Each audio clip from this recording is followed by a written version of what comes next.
అధికార పార్టీ అంటే తెలంగాణ రాష్ట్రంలో ఉన్నటువంటి మెజారిటీ ప్రజలను రాజ్యాధికారంలోకి తీసుకురావడమే ఈ పార్టీ ప్రధాన ఉద్దేశం. అలాగే తెలంగాణ రాష్ట్రంలో ఉన్నటువంటి ప్రతి సంపదను అన్ని వర్గాల ప్రజలు వారి దామాషా ప్రకారం ఈక్వల్గా పంచబడాలి అనేది మా పార్టీ మరో అంశం.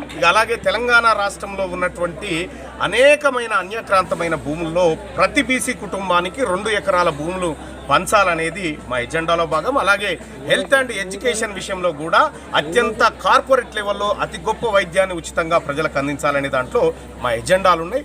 మరీ ముఖ్యంగా ఆత్మగౌరవం అనేది బీసీ ప్రజలు తెలంగాణ రాష్ట్రంలో 7-8 దశాబ్దాలుగా ఆత్మగౌరవంతో బ్రతకాలని ప్రయత్నం చేస్తున్నప్పటికీ అది సాధ్యపడలేదు.